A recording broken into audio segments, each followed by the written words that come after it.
je vais rapidement présenter les auteurs qui sont présents ici. Donc, Jean Bouffin, qui est euh, directeur de recherche honoraire d'INRAE, que tout le monde connaît, je suppose. Éric Malézieux, qui est directeur de recherche au CIRAD, et Pierre Cornu, qui est professeur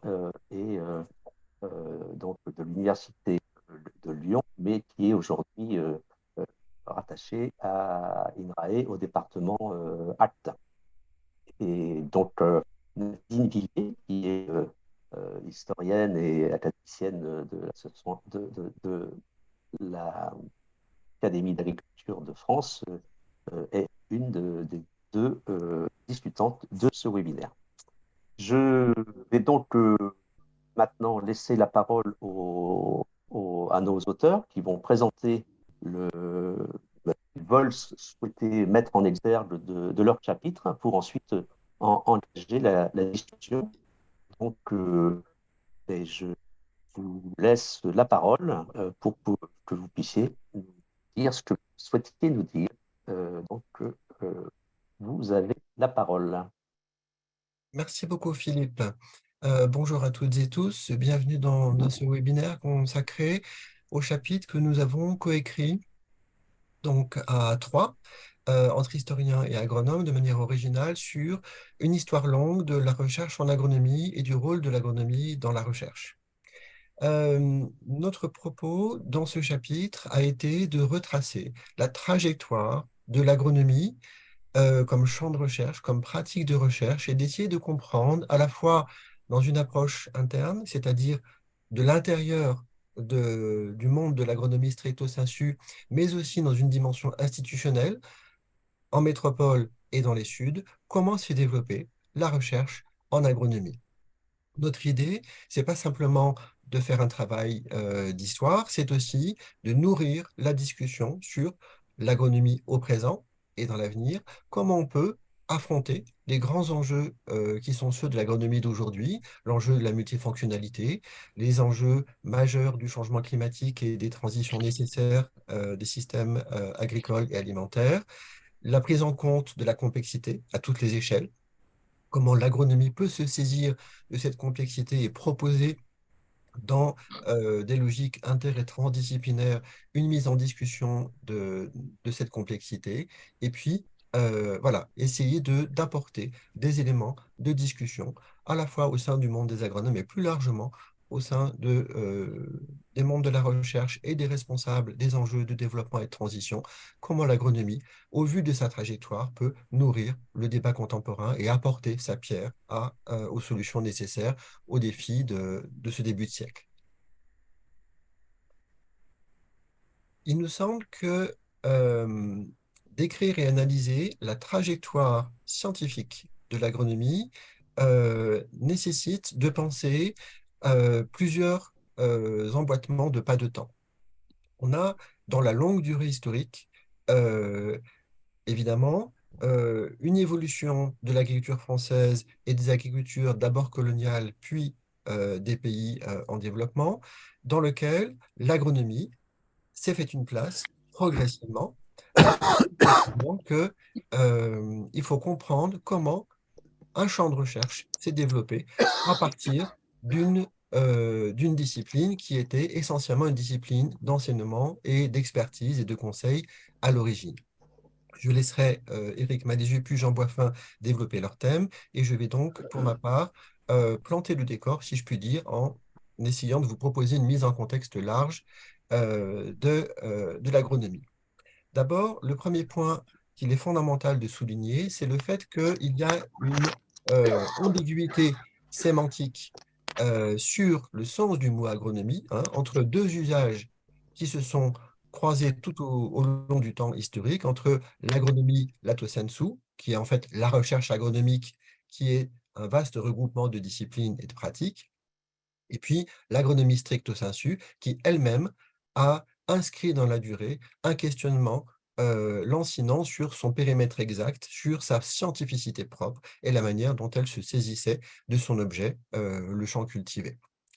L'agronomie française a paradoxalement, occupé une position forte dans l'enseignement supérieur sous la Troisième République, mais elle était beaucoup plus faible dans ses capacités de recherche et surtout très dispersée dans un archipel de stations expérimentales qui étaient mal coordonnées entre elles et qui développaient chacune, leur propre thème. Les choses changent de manière assez forte dans l'après-guerre, avec les exigences de la reconstruction, de la relance économique, de la sortie des pénuries et un volontarisme d'État très puissant qui se caractérise notamment par la création, sous la tutelle du ministère de l'Agriculture, de l'INRA, Institut national de la recherche agronomique, fondé en 1946, dans lequel les agronomes ont explicitement une fonction de synthèse destinée à des applications sur le territoire métropolitain. De son côté, l'agronomie des régions chaudes, l'agronomie tropicaliste, va se trouver prise dans les soubresauts de la décolonisation. Il y avait tout un appareil, là aussi, de stations et de jardins tropicaux dans l'empire colonial qui vont être remis en cause par la décolonisation, mais qui vont faire en sorte que la recherche agronomique française dans les zones tropicales se reconfigure au cours des années 50, 60, 70, pour aboutir, je vais un petit peu vite en besogne, à la fondation du CIRAD en 1984, qui va unifier des organismes par produit qui étaient mal coordonnés. On a un élément de contexte majeur qui va en grande partie influer sur la fabrique de l'agronomie comme discipline de recherche, qui est la modernisation agricole. Cette modernisation qui prend la forme de l'intensification, de la recherche de la productivité en métropole, va prendre la forme de la révolution verte dans les suds, mais c'est évidemment pour les agronomes à la fois un défi, il faut répondre à une demande multiforme, mais c'est aussi un puissant facteur d'élargissement des objets, parce qu'avec la mécanisation, le remembrement, les semences améliorées, il y a toute une série de nouvelles questions qui font que les mondes agricoles ont des questions urgentes à poser à la recherche. Et donc, on va voir se développer un dialogue nouveau, beaucoup plus dense, entre la recherche, les politiques publiques et la profession agricole. Pour répondre à ces défis, l'agronomie dispose de places fortes dans les principales écoles d'agronomie et d'agriculture sous forme de chaires, avec des professeurs qui ont une fonction d'orientation de l'agronomie, et puis des laboratoires qui vont se développer essentiellement à partir de la tête de réseau de Versailles à l'INRA, et un réseau de stations qui est rénové, renouvelé, avec de nouveaux objectifs scientifiques qui vont se développer essentiellement à partir des années 60 et 70. Donc, le dispositif national est bien charpenté, hiérarchisé, mais les agronomes, il faut le rappeler, dans l'après-guerre, sont, je dirais, au service du développement agricole et dans une chaîne du progrès qui est essentiellement commandée et pilotée depuis l'amélioration des plantes.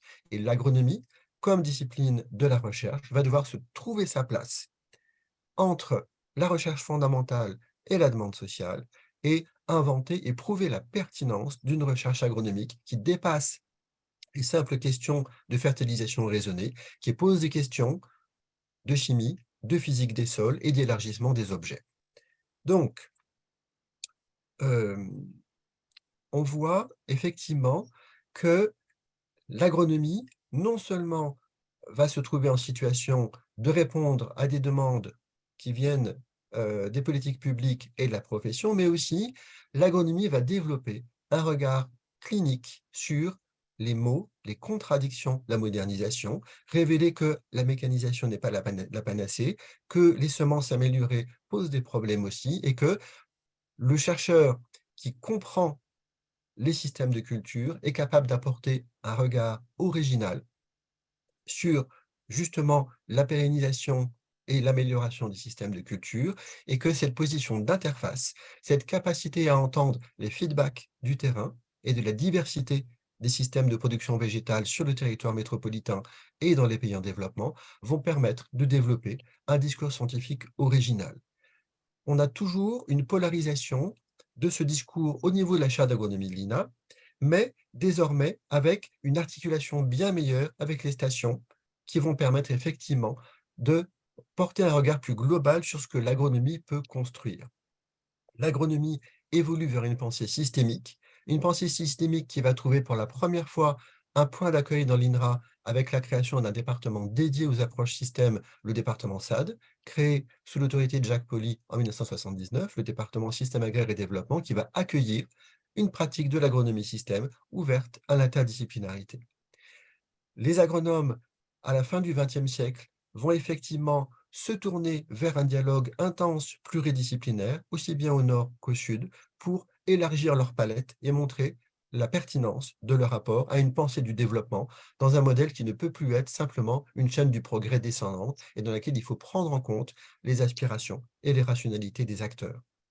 L'agronomie va donc se saisir des questions émergentes dans une phase où effectivement l'imaginaire du progrès se complexifie et contesté. C'est évidemment l'essor de la question environnementale qui va constituer le principal défi de l'agronomie à la fin du XXe siècle et susciter des réponses à la fois à l'INRA, au CIRAD, dans une forme de tentative de refonder le lien entre les questions d'environnement et l'agronomie. Le symbole de cette fusion, c'est la création à l'INRA d'un département dédié qui va ramener ensemble l'agronomie, la science du sol, la bioclimatologie, autour d'une réponse aux nouveaux défis qui sont ceux de l'environnement.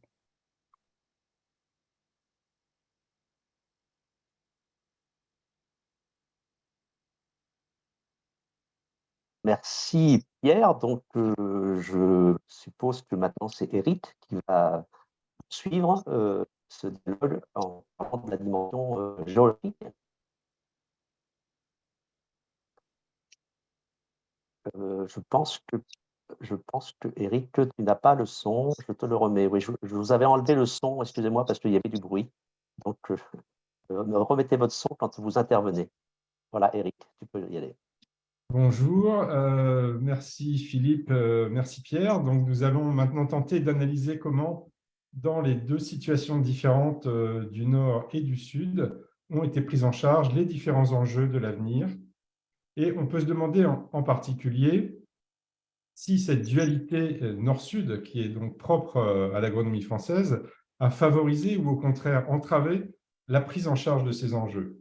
Donc, nous allons essayer d'illustrer cette question sur le cas de l'enjeu environnemental et agroécologique qui a profondément bouleversé la donne de ces 20 dernières années. Prochaine diapositive. Voilà, donc de 1945 à 1990, la dualité Nord-Sud est marquée par des enjeux, des objectifs, une histoire et une organisation institutionnelle différentes. Au nord, c'est l'agriculture métropolitaine qu'il faut moderniser au sortir de la guerre. Et au sud, ce sont les colonies qui doivent produire. Les instituts qui sont organisés par produits sont chargés de stimuler, d'intensifier les importations coloniales, favorisant les intérêts français en Afrique et en Asie. Mais au nord comme au sud, l'agronomie est marquée par le productivisme. Au nord, l'INRA, l'agronomie est au carrefour des disciplines du milieu, entre guillemets, du milieu physique, avec une place centrale de la fertilisation qui occupe une grande partie des préoccupations et des recherches. Au sud, où la recherche est organisée en filière, c'est l'amélioration génétique qui occupe une place centrale, censée être le verrou principal. Le paradigme productiviste est centré sur la plante, dont il faut augmenter le potentiel de production. L'agronome est alors chargé plutôt de déterminer, de créer les conditions qui vont permettre son épanouissement. Il travaille donc principalement dans le cadre de filières qui sont très cloisonnées, l'huile de palme, les fruits, l'EVA, le caoutchouc, dans des dispositifs indépendants. À partir de 1990, de profonds changements s'opèrent. Au nord comme au sud, face aux dérives de l'intensification et au constat d'échec que l'on observe en matière de développement, notamment au sud, les thématiques agroécologiques s'installent progressivement au cœur des processus de production agricole. Il faut maintenir la fertilité des sols, maîtriser les bioagresseurs tout en diminuant l'usage des pesticides, augmenter la résilience des systèmes aux différents changements et finalement les thématiques liées à la biodiversité dans la manière de concevoir des systèmes agricoles prend peu à peu une place importante. Également, la nécessité de traiter d'échelles différentes et emboîtées, d'aborder des questions à la fois locales mais également globales, se développe au nord comme au sud. Et dans le même temps, les institutions changent. Au sud, le CIRAD est créé et se structure, décloisonnant progressivement les relations entre les filières et permettant de traiter des questions globales qui n'étaient pas dans ces objets auparavant. À partir des années 2000, à partir des années 2000, la transition agroécologique va profondément impacter la recherche en agronomie, au nord comme au sud, entraînant une évolution des priorités, mais aussi des questions de recherche, des outils et des méthodes. Le changement climatique entraîne de nouvelles priorités de recherche, à la fois pour l'atténuation, s'intéresser à la place du carbone dans les systèmes à différentes échelles, la diminution des émissions des gaz à effet de serre devient l'un des objectifs, mais également pour l'adaptation des agricultures au changement climatique. L'agronomie entame alors de nouvelles interactions avec d'autres disciplines, et en particulier avec l'écologie, qui vont conduire à de nouveaux concepts, de nouveaux outils, de nouvelles méthodes. Et à ce moment, les relations et les frontières entre les disciplines vont être modifiées et évoluer lentement.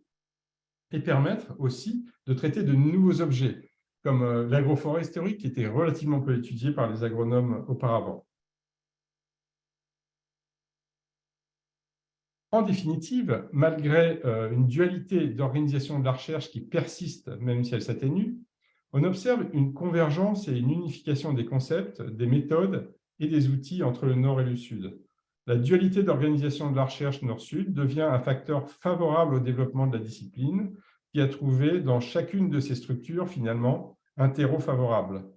Ainsi, malgré les différences de statut qui existent aujourd'hui entre l'INRA et le CIRAD, par exemple, entre le Nord et le Sud, les méthodes de recrutement et d'évaluation de la recherche s'harmonisent et se complètent, permettant une convergence et une perméabilité accrue pour traiter de questions globales et renforçant aussi l'identité de la discipline.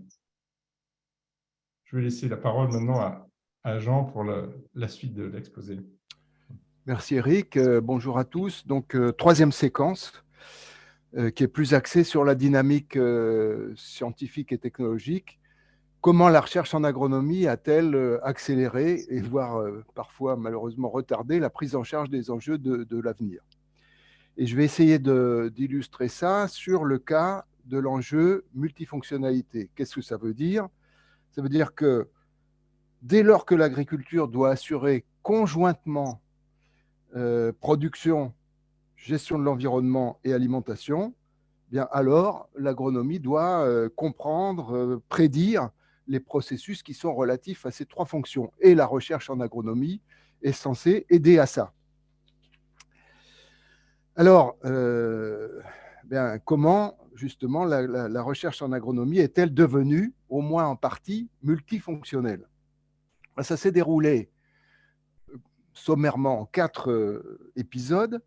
Jusqu'au début des années 80, la recherche en agronomie a été quasi exclusivement productionniste, c'est-à-dire qu'elle ne s'intéresse à l'environnement que sous l'angle très restreint et auto-centré de la pollution des terres agricoles, et à l'alimentation que sous l'angle, lui aussi très restreint, du respect des normes commerciales en matière de qualité des produits végétaux. Et donc, rendement et marge brute sont ces variables d'intérêt absolument privilégiées.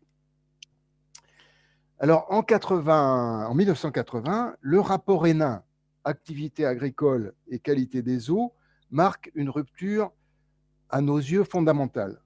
Rupture dans la problématique, l'agriculture a des impacts, il faut les étudier. Rupture dans les objets d'étude et variables d'intérêt, la qualité des eaux. Rupture aussi dans les échelles de travail, pas seulement parcelles, exploitation agricole, mais aussi bassin hydrologique. Mais ce virage environnemental, qui est une rupture à nos yeux très importante, malgré tout, ça reste très partiel puisque c'est confiné à la pollution nitrique des eaux et à la fertilisation raisonnée perçue comme le moyen privilégié, comme pour la traiter. Et dans les années 90, la recherche en agronomie va entamer une difficile mue environnementale. Pourquoi difficile? Parce que, ce faisant, elle est confrontée à un double défi. Premièrement, le défi de l'explosion thématique, c'est-à-dire une succession ininterrompue de sujets complètement nouveaux, pollution métallique liée aux élevages intensifs, érosion, biodiversité avec la crise des OGM, émissions de gaz à effet de serre, bon état écologique des eaux, qualité de l'air, impact des pesticides, et j'en oublie certainement. Premier défi, explosion thématique. Le deuxième, c'est la multiplicité et la discordance des échelles et des niveaux d'organisation qu'il faut appréhender. Par exemple, la non-concordance entre parcelles ou exploitation agricole d'une part, et puis bassin hydrologique d'autre part. À partir des années 2000, la multifonction, ça va aller mieux d'une certaine manière parce que la multifonctionnalité est reconnue comme enjeu pour la recherche agronomique dans son ensemble. Et au sein de celle-ci, la recherche en agronomie va apporter et faire reconnaître 3 contributions à la fois spécifiques et puis décisives. La première, c'est une modélisation étendue du fonctionnement des agroécosystèmes. Pourquoi étendue? Parce qu'elle intègre en amont les interventions techniques et les processus de décision, et en aval les impacts environnementaux. Deuxième contribution spécifique et décisive de l'agronomie, c'est le concept et objet d'étude système de culture, qui est reconnu et que les chercheurs en agronomie vont faire reconnaître comme levier d'action et axe d'innovation, par exemple notamment dans le domaine phytosanitaire, dès lors qu'on cherche à réduire drastiquement les produits phyto. Troisième contribution très importante de l'agronomie, c'est l'évaluation multicritère qui vient bien de la recherche en agronomie et qui s'avère être un puissant outil d'accompagnement des acteurs. Alors, si on essaie de faire une analyse critique de ce récit et qui soit utile, c'est-à-dire éclairante pour l'avenir, d'abord, on peut dire que la prise en charge de la multifonctionnalité a été pour la recherche en agronomie une bouteille à moitié vide. Elle s'est réalisée que sous contrainte, externe et interne. Elle a eu pour contrepartie une certaine incompréhension et divergence avec le développement agricole qu'il a fallu rattraper laborieusement. Et puis, surtout, elle est restée très incomplète et déséquilibrée, c'est-à-dire que l'alimentation n'a été que finalement tout récemment considérée comme un enjeu et un objet de recherche à part entière pour l'agronomie. Je vous renvoie aux travaux récents de Michel Duru, qui sont finalement encore bien isolés. Bien sûr, auparavant, il y avait eu des approches très intéressantes sur la qualité des produits végétaux, mais le rapport de ces approches à l'alimentation, ça restait finalement assez indirect et partiel. Heureusement, cette prise en charge est aussi une bouteille à moitié pleine, et ça, c'est grâce finalement à 3 facteurs favorables qu'il faut, pour l'avenir, veiller à maintenir et même à faire prospérer. D'abord, la problématisation, c'est-à-dire que les agronomes de la recherche n'ont pas trop mal réussi, collectivement, à traduire les enjeux environnementaux en finalité et questions de recherche, et il faut garder ça. Deuxièmement, la montée en compétences collectives, qui était indispensable pour observer, mesurer, analyser, modéliser le fonctionnement des agroécosystèmes. Enfin et surtout, la spécificité technologique de l'agronomie, qui est d'appréhender les systèmes de culture comme des perturbations écologiques complexes, reliées en amont aux interventions et processus de décision technique. Ça, c'est notre trésor. Si on s'était intéressé à d'autres enjeux que la multifonctionnalité, par exemple celui de la transition agroécologique ou de la montée en complexité ou de l'accompagnement, on aurait eu des récits différents, mais finalement des leçons probablement à peu près similaires, et je renvoie à la discussion si vous voulez en être persuadé. Donc, pour conclure cet exposé, cette introduction au débat sur la recherche en agronomie, l'agronomie de la recherche, 3 points. La recherche en agronomie a joué un rôle primordial dans la fabrique de l'agronomie à travers l'élargissement du domaine thématique, la légitimation des interventions et décisions techniques comme objet de recherche à part entière, la montée en complexité des systèmes étudiés, et puis l'assimilation d'un nombre considérable de nouveaux outils et méthodes, voire même la création de certains de ces outils et méthodes. Mais ça n'est pas, ce rôle primordial n'est pas total, ça n'est pas dans le seul atelier recherche que s'est construite l'agronomie. Par exemple, l'enseignement supérieur a sans doute été un lieu de structuration plus fort, plus marquant que la recherche. Et ça veut dire qu'il faut particulièrement veiller aux interactions entre la recherche et les autres ateliers, et s'agissant d'agronomie, particulièrement entre recherche et mondes agricoles. Merci pour votre attention. Merci beaucoup tous les trois. Bonne mise en bouche et parler de l'agronomie dans la recherche en agronomie en 20 minutes, c'est gageur. Donc vraiment, je crois que maintenant on peut avoir un temps de discussion et d'échange avec les participants. Et donc, on avait demandé à Nadine on l'a interpellée en lui demandant de réagir à ce qu'elle vient d'entendre et peut-être engager la discussion collectivement entre ceux qui sont présents à l'écran et ceux qui sont à distance. Donc, Nadine, tu as la parole. Merci. C'était effectivement une gageure pour les 3 orateurs de présenter tant de choses en si peu de temps. Je crois qu'ils l'ont tenu. Bravo à tous les 3 et merci. Mais le discours était terriblement dense et ça me complique beaucoup la vie. Alors, moi, j'avais réfléchi un petit peu à cela en lisant l'ouvrage. Et l'ouvrage donnait évidemment tout cela, mais dans des proportions un peu différentes. Donc, surtout, donc je m'étais interrogée au facteur d'évolution, ce que vous venez de démontrer en insistant beaucoup sur la période présente. J'avais vu que, évidemment, le rôle du contexte, donc la réponse aux attentes sociales et politiques, était très important.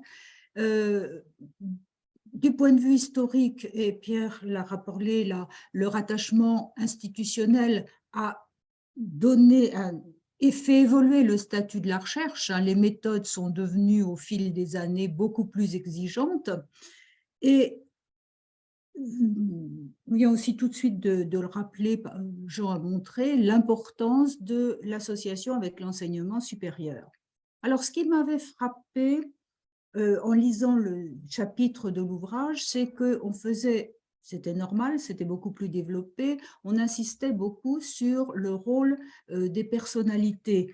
Là, vient d'être évoqué le rapport Hénin de 1980, mais ensuite on a aussi beaucoup parlé de l'action de Michel Sébillot, celle de Jacques Pauly, et puis même des rapports récents. Alors, ce que je voulais vous demander, c'était comment vous voyez un peu l'évolution, enfin, quelle place accordez-vous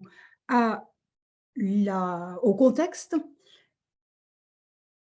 à l'évolution de la vision. Par exemple, Pierre vient d'insister sur l'articulation bien meilleure entre les centres de recherche aujourd'hui, et ça, je crois que ça a été quelque chose de très important, le rôle des chefs de laboratoire, on voit bien l'inventivité de quelques-uns, et quelle est donc leur part par rapport à ce qui est devenu aujourd'hui, je pense, un travail d'équipe. Il n'y a plus ces sortes de baronnies régionales, et les laboratoires se sont progressivement soumis à une méthode globale pour l'ensemble du pays. Et même, comme vient de le montrer Eric, il y a cette sorte d'intégration aussi nord-sud, hein, avec entre le CIRAD et l'INRA les mêmes thèmes de recherche. Alors, puisque je vais peut-être profiter, mais pas trop, de l'absence de mon co-discutant pour compléter un petit peu. Donc, quelle est la part des personnalités? Est-ce que c'est un rôle prépondérant ou bien est-ce qu'ils sont guidés par le contexte global?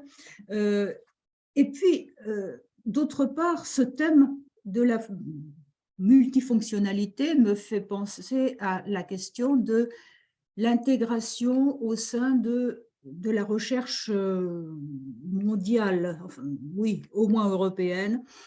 Aujourd'hui, on est beaucoup moins, on est beaucoup plus ouvert. Hein, et alors que vous avez montré que dans la période à partir de 1945, eh bien, en fait, la recherche en agronomie était assez centrée sur la France et ses colonies, et donc elle a été la progressivité. Et aujourd'hui, comment ce contexte de multifonctionnalité s'insère-t-il dans le contexte international?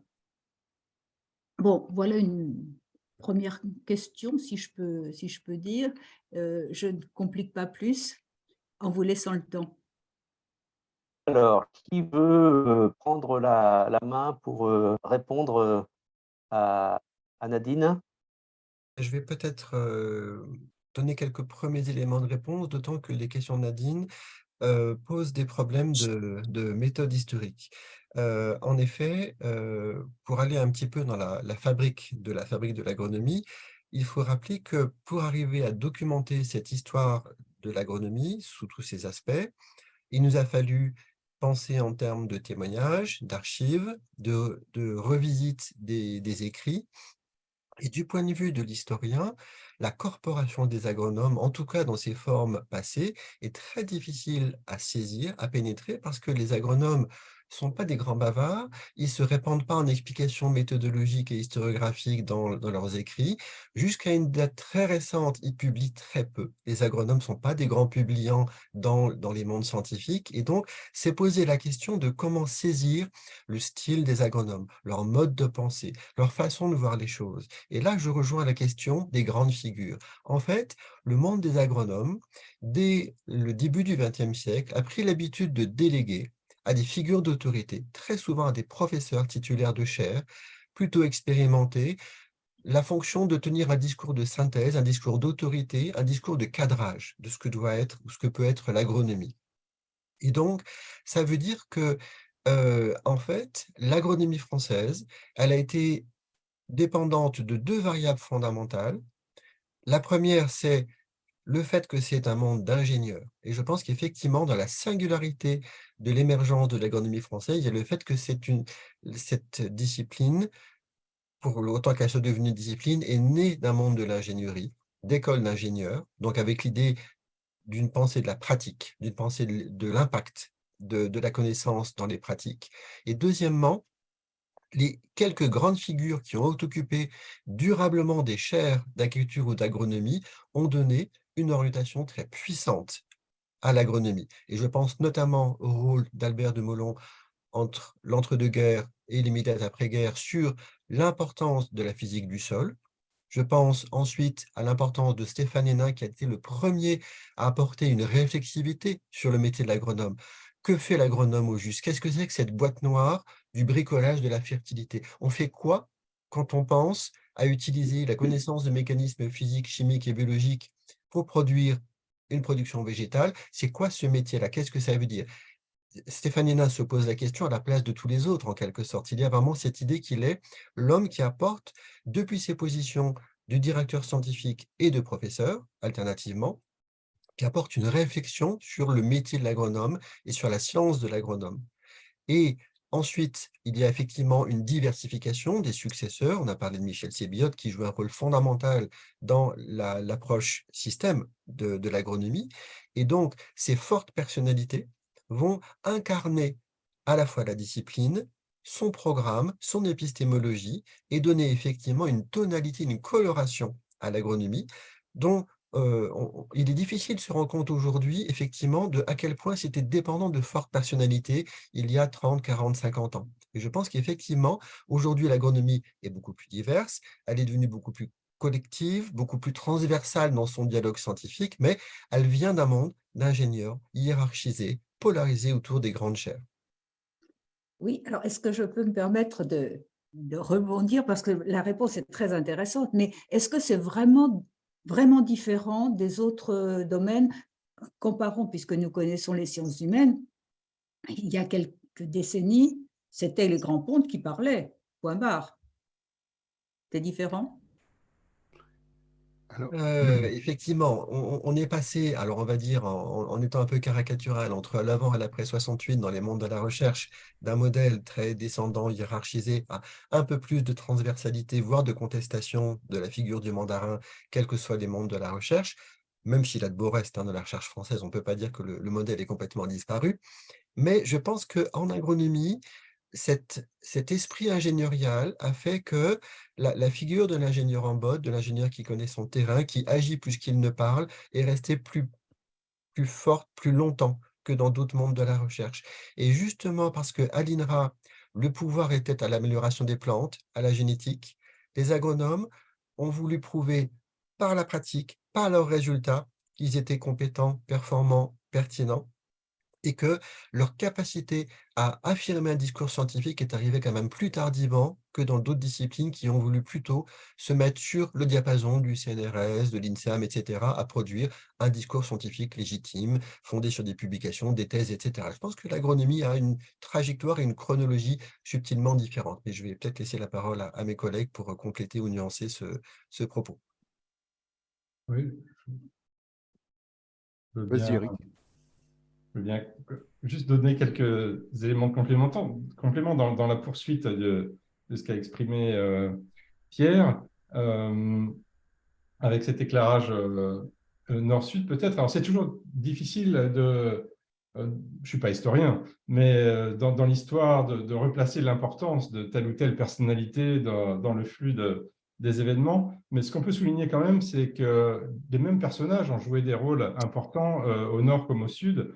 On peut reciter de nouveau Hénin et Sébiote, qui tous deux, Hénin plus à l'IRD, Sébiote peut-être au CIRAD, ont diffusé finalement la connaissance. Alors, ce n'a pas été un long fleuve tranquille, hein, c'est finalement des choses qui se sont faites dans le temps, mais l'influence a été certaine, même si non directe, mais via différents disciples au cours du temps. Au plan institutionnel, on a des personnalités aussi comme Poli ou Paillotin qui ont joué des rôles centraux à l'INRA, mais aussi au CIRAD. Là, on est plus dans une action de type institutionnel qui ont permis effectivement l'éclosion du développement de l'agronomie.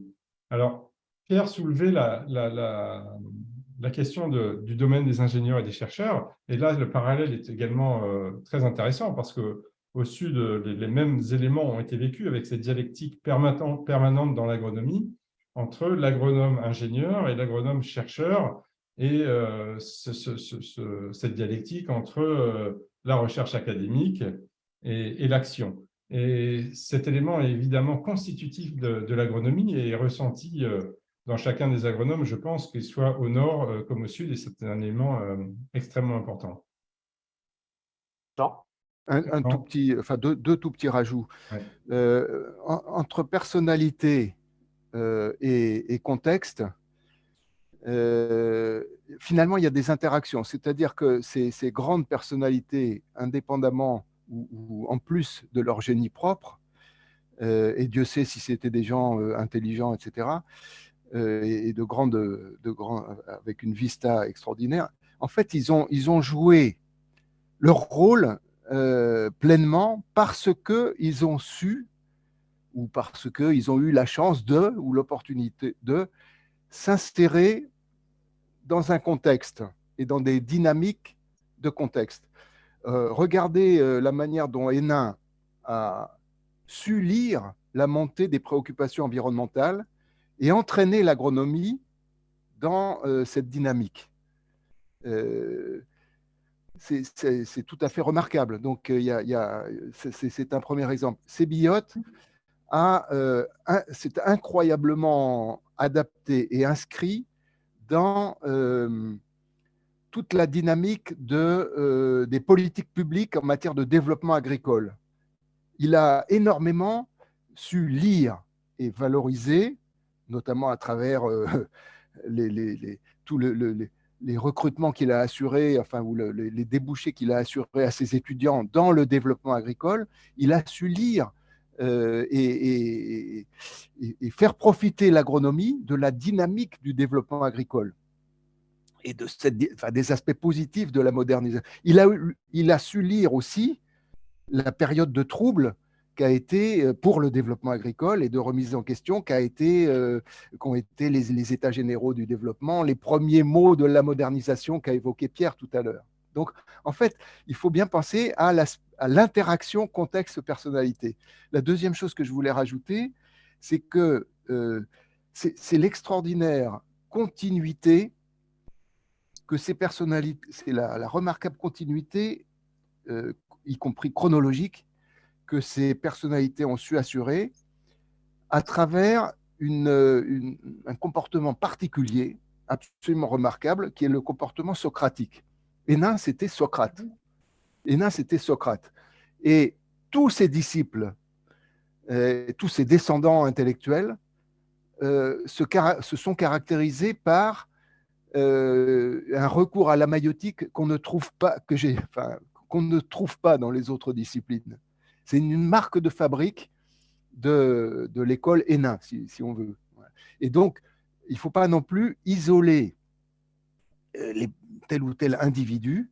Alors, il y a eu Hénin, il y a tout un étage de personnalités remarquables comme Desfontaines, Monnier, Sébillot, bien sûr, qui ont été en quelque sorte l'étage des disciples. Et ensuite, il y a eu à nouveau une multiplication, une ramification de ceux qui ont en quelque sorte assuré la diffusion de l'agronomie qui s'est construite. Donc en fait, c'est un peu plus collectif que des personnalités individuelles. Merci. On va peut-être. J'ai demandé à Bruno Rapitel, qui était parmi les participants, de monter en scène pour remplacer Eric Stolpel, puisqu'il avait posé une question. Et du coup, il pourra l'exprimer. Donc, ça, je pense que c'est un sujet important. Avant de lui donner la parole, puisqu'on était sur la question des personnalités, je vais en profiter ça rebondit dans les questions des participants. Donc, il y a une remarque, remarque plutôt d'Isabelle Michel qui dit concernant le rôle de la recherche agronomique au Sud, je trouve que les agronomes de l'IRD, ex-Orstom, sont un peu oubliés. Or, il y a eu aussi de grandes figures qui ont participé de façon significative à la construction de l'agronomie systémique et aux démarches en interdisciplinarité. Et de même, Christian Bolstaller qui nous dit, mais bien sûr, il est question de fortes personnalités qui ont fabriqué l'agronomie, mais quel a été le rôle pionnier de certains chercheurs de base? Un exemple récent est celui de Michel Duru. Bon, vous avez abordé tout à l'heure, vous avez parlé de Michel. En tout cas, quel est votre peut-être dans la poursuite pour clore sur ces questions de personnalité? Après, on passera sur des sujets un peu différents. Pierre? Oui, et peut-être un petit mot, ayant travaillé sur l'histoire du département système agraire et développement, je peux témoigner de ce que, effectivement, l'histoire de la recherche en agronomie n'est pas qu'un arbre généalogique issu du tronc d'Albert de Molon. Il y a des apports externes, il y a des enrichissements qui viennent essentiellement de la pluri et de l'interdisciplinarité, hein. Je crois que c'est important de dire que entre des grandes figures qui ont fait la synthèse de ce qu'il était légitime de mettre dans la besace de l'agronomie et des chercheurs de terrain qui étaient confrontés à des questions très différentes, suivant que c'était dans l'ouest de la France, dans les zones de montagne, dans les suds, on a vu se faire des synthèses partielles, des expérimentations, des tâtonnements interdisciplinaires qui ont ramené ici un dialogue avec la pédologie, ailleurs avec la bioclimatologie, et enfin, je crois qu'on ne l'a pas mentionné, c'est fondamental, l'agronomie, c'est l'une des disciplines dans la recherche publique qui a su faire un pontage avec les sciences sociales, avec les sciences de gestion, en partie plus difficilement avec l'économie. Et aujourd'hui, Jean parlait tout à l'heure de La capacité de l'agronomie depuis peu de temps à s'emparer de la question alimentaire, c'est en lien aussi avec la géographie. Voilà, il y a des fertilisations croisées entre champs disciplinaires et les agronomes ont fait leur miel à la fois d'héritage, mais aussi de partage. Merci. Eric, peut-être, ou Jean, par Oui, rapport à la question d'Isabelle? oui, Bah, sur la question de l'IRD, effectivement, loin de nous l'envie ou le souci d'occulter ça. Non, pas du tout. L'IRD a joué un rôle très important également dans l'agronomie au Sud, et en particulier dans le développement d'une agronomie systémique. L'IRD était en contact, de par son statut de recherche publique, en contact notamment avec l'école de Sébiote, etc., peut-être en même temps, mais peut-être avant les instituts du CIRAD à l'époque. Et il y avait une diffusion effectivement de l'école de pensée française au sein de l'IRD en agronomie qui était très importante, et notamment dans le développement de la pensée systémique. Ceci étant, c'est vrai que le rôle, je ne vais pas dire s'est effiloché au cours du temps, mais le fait est que la discipline de l'agronomie à l'IRD n'a pas connu une évolution en termes d'effectifs, etc., qui est extrêmement importante aujourd'hui, mais ça reste un partenaire tout à fait important. Voilà. Et cette capacité, effectivement, à traiter les questions globales a été peut-être antérieure, d'ailleurs, au CIRAD, qui était resté, je ne vais pas dire prisonnier non plus, mais avait des objectifs d'opérationnalité dans les filières qui étaient prégnants à l'époque, et l'empêcher peut-être d'ouvrir aux questions plus globales, ce qui n'est plus le cas aujourd'hui. Hein. Je parle d'une période 80-2000 à ce moment-là. Voilà. Voilà quelques éléments Jean, tu veux compléter? Oui, oui, c'est-à-dire qu'il y a sans doute un effet d'optique lié au fait qu'on ait été entraîné à parler des personnalités auxquelles nous vouons un culte. Bon.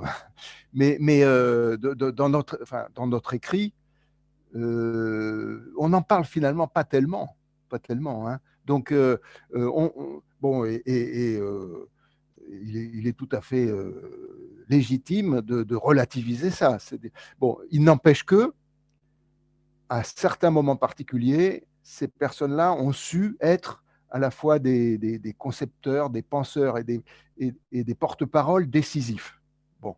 Mais loin de nous l'idée qu'ils ont fait toute l'histoire de l'agronomie. L'écophysiologie, ce n'est ni Hénin ni Sébiote qui l'ont développé dans la recherche en agronomie. Hein.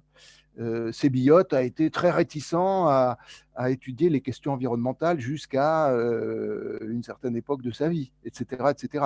Donc, loin de nous l'idée de faire l'histoire de l'agronomie à travers des histoires individuelles. Ok, merci. Et puis peut-être pour compléter, pour répondre à la question de Christian, la fabrique de l'agronomie se poursuit.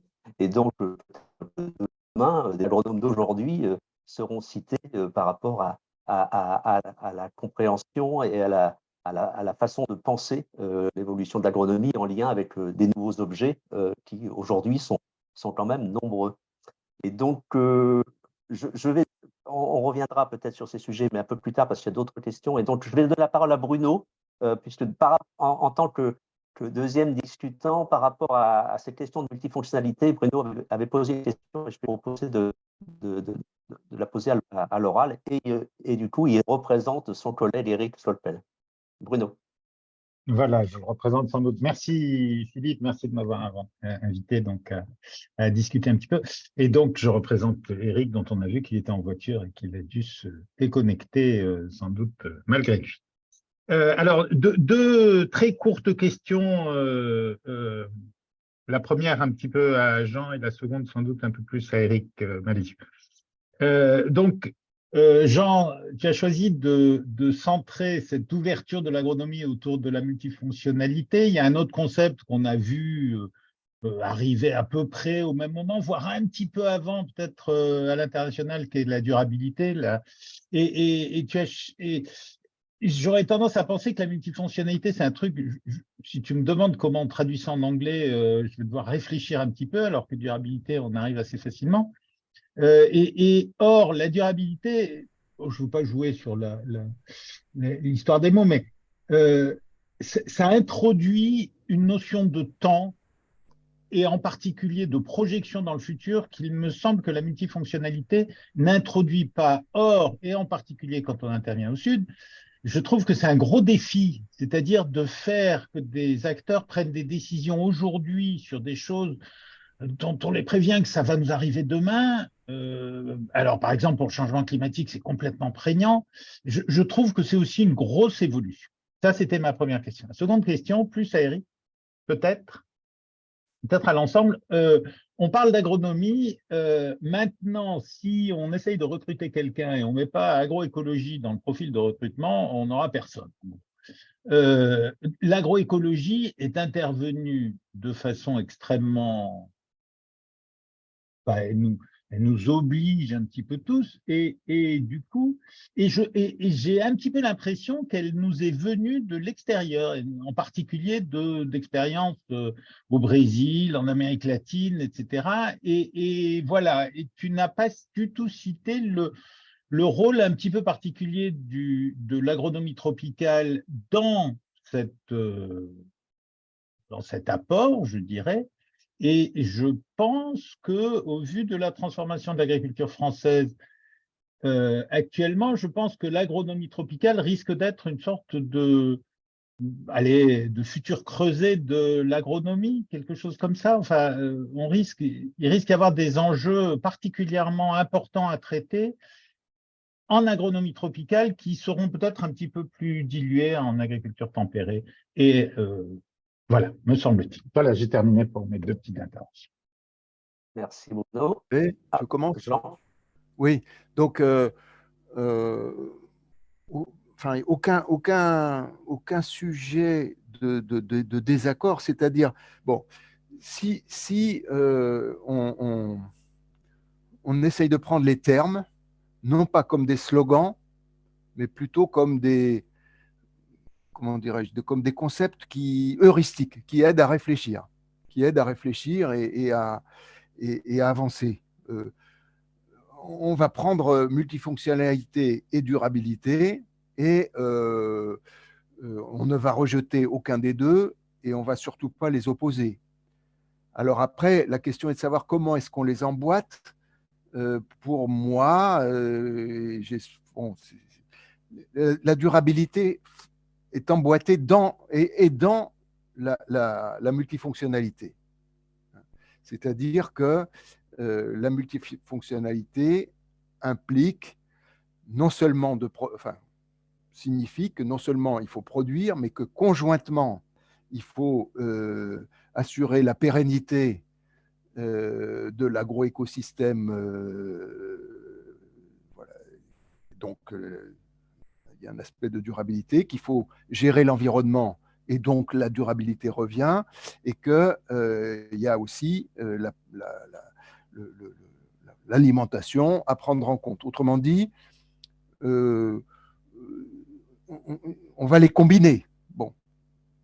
Après, de façon historique, moi, il me semble que l'irruption du concept de multifonctionnalité a été, au total, plus féconde et a été un pas un peu plus décisif pour l'agronomie que durabilité. Bon, en tout cas, je l'ai vécu comme ça à l'INRA. Parce que ça nous a, d'une certaine manière, beaucoup plus décentré et ouvert l'esprit par rapport au cheminement un peu confiné qui était le nôtre auparavant. Et finalement, le concept de durabilité, il s'est révélé assez récupérable. Hein. Et c'est dans le cadre de la multifonctionnalité qu'il est redevenu, en quelque sorte, qu'il a repris toute sa fécondité. Autrement dit, je finis, ne pas les opposer, les intégrer l'un à l'autre et regarder comment, historiquement, quels sont les effets qu'ont produit ces concepts dans l'histoire de la discipline. Et de ce point de vue, pour ce que j'ai vécu moi, il me semble que la multifonctionnalité nous a, d'une certaine manière, plus fait avancer que la durabilité, qui n'est en aucun cas à rejeter. Éric. Oui, eh bien, bon, merci Philippe. Je ne remercie pas. On a pour coutume de remercier ceux qui posent des questions, mais là, Bruno, tu nous poses une question difficile parce qu'elle est au cœur des débats actuels. Hein. L'agroécologie occupe nos esprits d'agronomes et c'est difficile de répondre. Déjà, peut-être un premier point, c'est vrai que l'agroécologie en tant que telle, dans ces termes, elle vient de l'extérieur, elle vient du Sud, elle vient de l'Amérique latine, et c'est là qu'elle s'est formée sémantiquement, on va dire. Voilà. Je dirais, pour renvoyer au débat précédent sur l'importance des personnalités, donc on peut citer Thierry, Liessmann, etc., les personnalités ne font pas tout non plus, et c'est venu à un moment où l'agronomie était prête à s'ouvrir aux questions environnementales, aux questions écologiques, à un moment où elle était prête et elle se devait de le faire, car la société l'imposait d'une certaine façon. Et donc, dans les années 2000, l'agronomie a commencé à tisser ses liens avec l'écologie en développant de nouvelles méthodes, de nouveaux concepts, en partie formalisés par les agroécologues d'Amérique latine, effectivement, mais pas uniquement, je dirais. Hein. Je veux dire, les agronomes se sont mis à penser à l'agroécologie aussi. Donc, je dirais aujourd'hui, est-ce que l'agronomie se fusionne dans l'agroécologie ou pas? C'est un vaste débat, il y a des positions différentes, etc. Ce qu'on observe quand même, c'est que quand on regarde ceux qui enseignent l'agronomie, les chaires d'agronomie aujourd'hui, beaucoup se sont rebaptisés chaires d'agroécologie. Et les enseignements sont des enseignements d'agroécologie. Or, ce sont des agronomes aussi qui les font. Donc voilà, il y a une espèce à la fois de volonté d'identité de l'agronomie, de garder le terme, etc. Et parfois, le gué est passé et les agronomes s'intitulent agroécologues. Ce qui est certain, me semble-t-il, c'est que l'agronomie a profondément quand même évolué depuis les années 2000 avec non seulement de nouveaux positionnements, de questions de recherche, etc., et de prise en compte d'éléments de l'écologie. Le rôle central de la biodiversité dans tous nos raisonnements d'agronomes aujourd'hui, c'est bien issu de ça. Voilà une tentative de donner quelques éléments de réponse à Bruno, mais je sais bien que ce sont des débats actuels et bon, c'est juste un petit élément à la rivière, quoi, un petit ruisseau à la rivière, ce que je viens de dire. Merci. Peut-être François, qui représente les auteurs de la partie 1, tu as peut-être envie de compléter, dire quelque chose par rapport à ce dernier échange? Non, enfin, sur ce que vient de dire Éric, je suis à peu près d'accord avec ce qu'il a dit. La réponse qu'il a faite autour de l'agronomie agroécologie, ça reste encore en discussion, si tu veux, des positionnements. Mais enfin, c'est vrai que les agronomes progressivement ont pris en main tout ce qui était intéressant dans l'écologie, enfin, tout ce qui était amené dans l'écologie pour constituer l'agroécologie. Bon, voilà. Ensuite, est-ce qu'il faudra changer de nom, etc. Moi, je ne pense pas, bon, mais c'est un autre débat. Par contre, continuons à discuter. Moi, j'ai une question à poser. À poser aux auteurs du chapitre sur la recherche. Vous avez très bien montré, d'ailleurs, déjà l'interaction recherche et enseignement. On en continuera à en parler. Et on a plusieurs d'entre vous, vous avez bien dit que l'enseignement les enseignants dans l'enseignement, on était amenés à faire de la recherche et on s'intéressait, parce qu'on s'intéresse aux débouchés des élèves, on s'intéresse à l'action. Et je pense que les chaires d'enseignement ont apporté ce genre de choses à l'agronomie. Et la recherche à l'INRA, et puis c'était une mine de connaissances d'autres disciplines que l'agronomie a progressivement intégré. Bon, ça a été dit, etc. Mais la question que je pose, comment se fait-il qu'on ait mis tant de temps à intégrer les problèmes d'alimentation et de nutrition? Est-ce que dans la recherche INRA, etc., ça manquait, ou bien ça manquait, ou bien les connexions n'ont pas été faites, et comment se fait-il que ce soit Michel Duru, qui, en fin de carrière, tout à fait en fin de carrière, tel comme il nous l'a dit quand il a travaillé sur notre chapitre 4. Tu vois. Et comment c'est pas venu plus tôt dans cette relation, tu vois, les apports de la recherche, les apports des autres disciplines qu'on a en recherche, elles n'ont pas été prises en charge. C'est une question que je pose. Alors, c'est une nouvelle question. Du coup, Pierre avait levé la main et peut-être Jean aussi concernant la fin de la discussion engagée par Éric. Donc, parler d'abord rapidement de cela et puis ensuite la question de François. Il y a quand même encore quelques questions fortes parmi les participants. Donc, merci d'être plutôt bref dans vos réponses à partir de Je vais maintenant. essayer d'être concis, mais il me semble qu'on a quand même une question qui est fondamentale, qui est comment on articule l'histoire de l'épistémologie d'une discipline et ce qui est ressorti à la politique de la science et à l'économie de la connaissance. La question de Bruno sur la question de la durabilité, elle est centrale. En fait, c'est est-ce que les communautés de recherche peuvent imposer leur agenda, leurs mots-clés, leurs heuristiques, ou est-ce qu'il faut, bon gré mal gré, se saisir des mots d'ordre, des concepts intégrateurs de l'économie de la connaissance internationalisée depuis la fin du XXe siècle. Et pour vous dire un petit peu comment les choses se passent de mon point de vue, il se trouve que INRAE, la direction générale d'INRAE a lancé il y a un an une mission d'étude sur les sciences de la durabilité et la manière dont les organismes de recherche publics français peuvent s'inscrire dans la conversation mondiale sur les sustainability sciences. Or, quand on fait un historique des grands organismes de recherche mondiaux sur la prise en compte de la durabilité, on voit bien que les Français sont dans leur couloir de nage, dans leurs mots-clés, en français, comme la multifonctionnalité, et qui sont passés à côté, en partie, de la structuration de communautés de recherche, que ce soit sur la durabilité, sur la résilience, etc. Et bref, il y a une vraie question de stratégie pour les disciplines, pour les organismes, de se demander s'il faut effectivement dire voilà ce qui est pertinent de notre point de vue, vu depuis nos objets de recherche, ou bien la demande qui n'est même plus nationale, qui est globale, comment est-ce qu'on s'y raccroche et comment est-ce qu'on évite d'être laissé de côté dans la conversation scientifique mondiale. Merci. Jean, tu voulais dire un petit mot ou on Et passe à puis la question de j'enchaînerai sur la François? question de François aussi, oui. D'accord. Oui, donc ce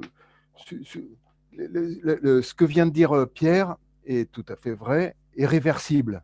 C'est-à-dire qu'il y a aussi une communauté de recherche sur la multifonctionnalité et certaines agronomies, enfin les agronomies et les agronomes d'autres de la recherche, des chercheurs en agronomie d'autres pays, j'ai pu le constater à différentes occasions, sont passés à côté aussi de ce courant-là. Hein.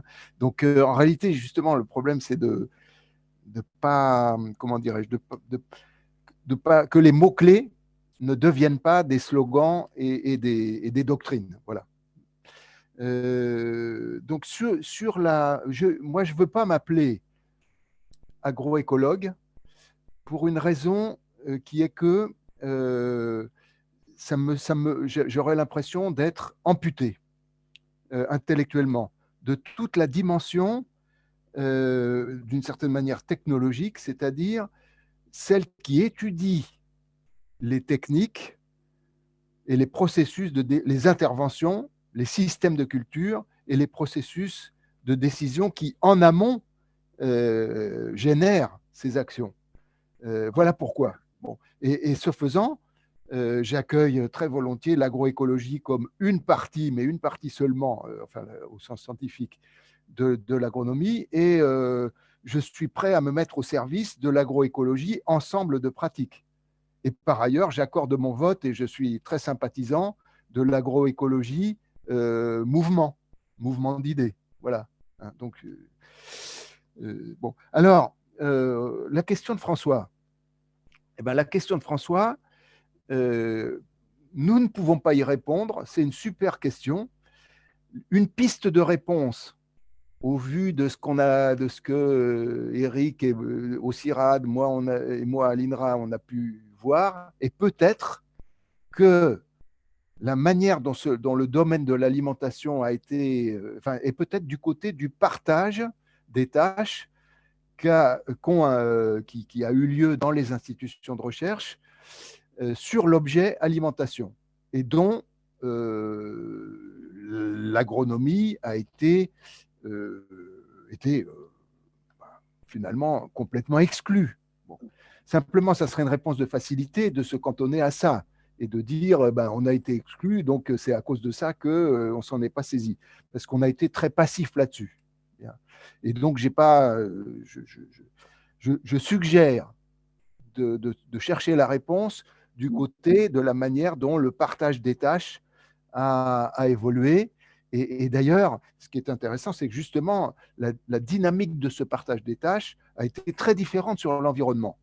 Bon, donc c'est probablement quelque chose où c'est cette piste qu'il faudrait creuser pour trouver la réponse. Je voulais simplement faire remarquer aussi que la même chose a failli se produire sur les problèmes de santé des plantes.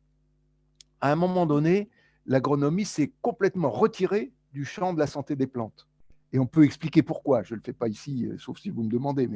Et puis, heureusement, on peut dire, elle y est revenue beaucoup plus tard, presque 30 ans plus tard. Donc, c'est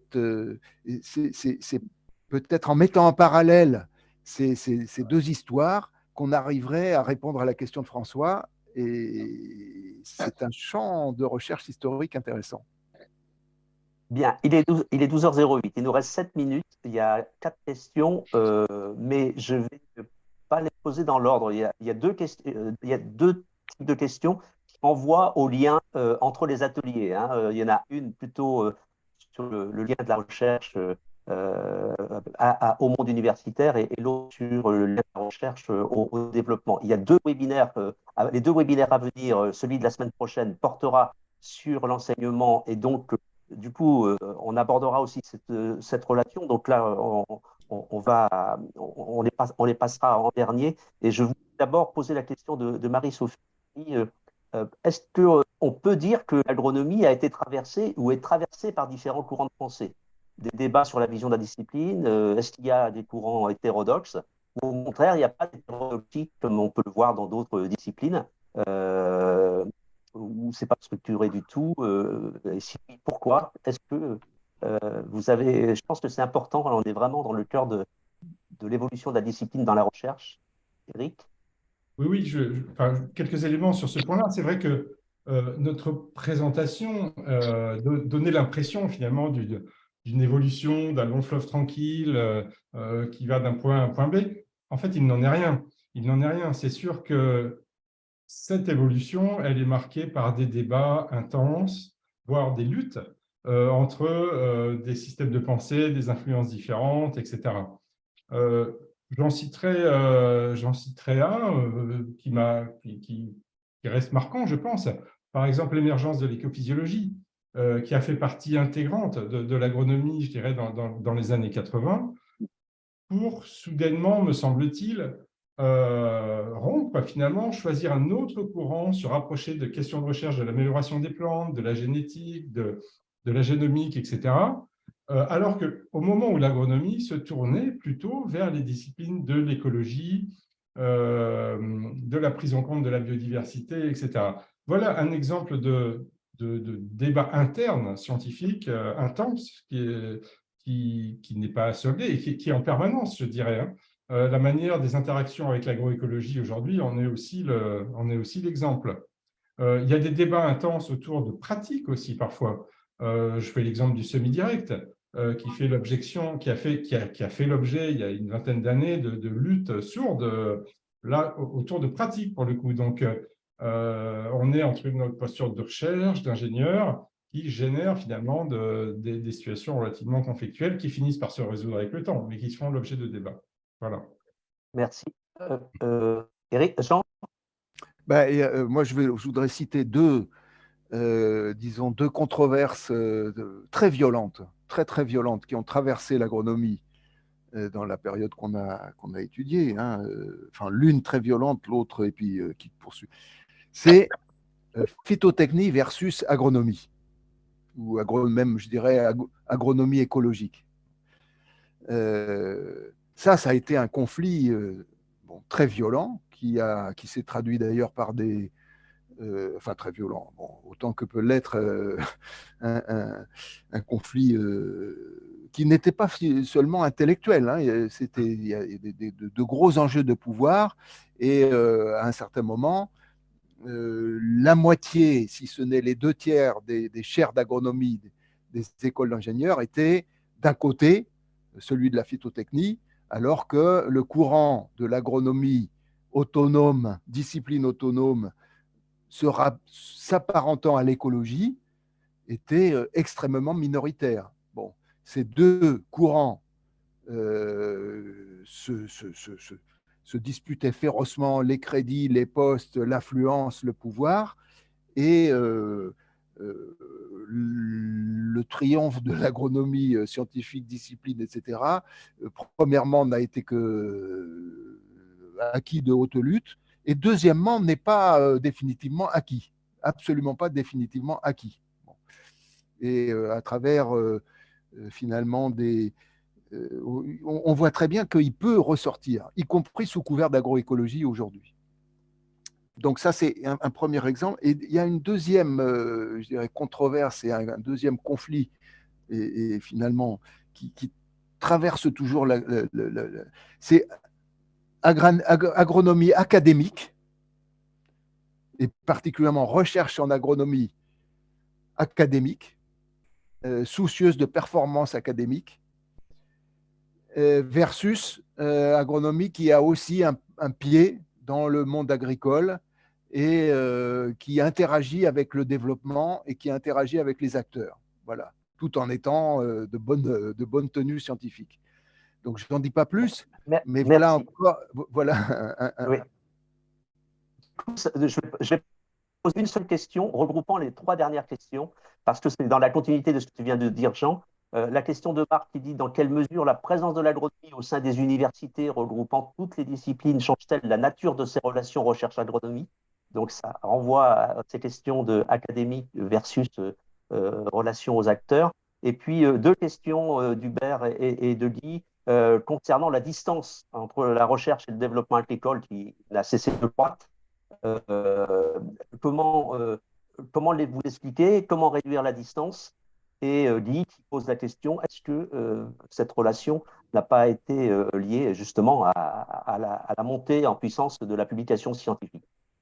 Est-ce que vous pouvez chacun, en quelques mots, répondre à ces deux questions? Oui, Pierre? Oui, moi je reviendrai juste d'une phrase sur notre problématique initiale, sur à la fois les opportunités et les menaces de la singularité de cette trajectoire. On voit bien que l'agronomie est en quelque sorte une butte témoin des singularités, des idiosyncrasies de la recherche française. Et face à la domination d'un modèle d'organisation de la recherche venu du monde anglo-saxon en grand pôle universitaire, il est évident que ce modèle français est en porte-à-faux.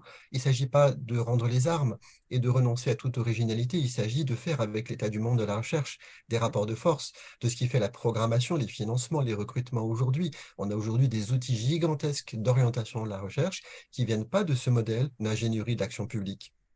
Donc il faut accepter l'idée que l'histoire, c'est du changement et c'est de nouveaux enjeux, de nouveaux rapports de force, et que l'agronomie, comme d'autres champs disciplinaires, doit sans cesse être en éveil sur ce paysage, avec son histoire, mais aussi avec une veille très active sur ce paysage qui ne cesse de se bouleverser de la recherche nationale et internationale. Merci. Eric, 30 secondes. Jean, 30 secondes. Oui, Eric? 30 secondes là-dessus. Je pense que la question de la distanciation face à l'agriculteur, bon, l'agronome est soumis à 2 forces, hein, tout simplement. Une force centrifuge qui va l'écarter, et c'est effectivement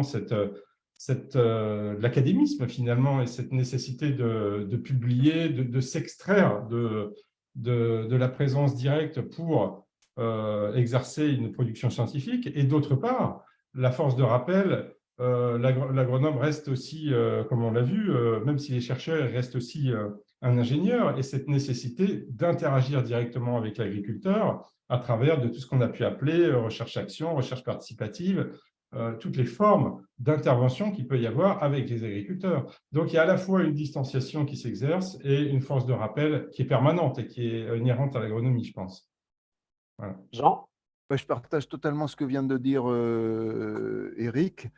Et je dirais que par cette fameuse distance, tout compte fait, et si on regarde bien, je ne crois pas qu'elle ait suivi une évolution absolument continue. Elle a été très forte et je pense que le risque de rupture, à mon avis, a été plus fort à partir de 1990 et disons dans la période, dans les 2 décennies 90 à 2010, et que d'une certaine manière, à travers un certain nombre de choses, à travers un certain nombre de processus, il y a plutôt actuellement du mieux de ce point de vue et un rapprochement et finalement plus d'interaction aujourd'hui. Je n'ai pas le temps de développer, mais je pense qu'il faudrait. Voilà, Merci beaucoup, Jean. Merci beaucoup, tout le monde. Il est 12h17, donc on doit arrêter à l'heure et on est un peu en retard déjà. Donc, je vous rappelle que donc je ne vais pas faire de conclusion parce que vos propos sont déjà des très belles conclusions. Juste rappeler que le cycle donc, est de 5 webinaires. La semaine prochaine, même heure, 11h, vous aurez sur la thématique, sur l'atelier enseignement et formation. Et puis, on parlera le 9 juin de l'atelier développement agricole et ensuite l'atelier politique publique pour terminer sur l'atelier innovation. Et donc, merci. En tout cas, vous avez bien donné l'esprit de ces webinaires et je pense que ces webinaires seront accessibles en vidéo par la suite et ils vont nourrir d'autres débats, je pense, dans d'autres lieux. Merci à toutes et tous et bon appétit et à la semaine prochaine.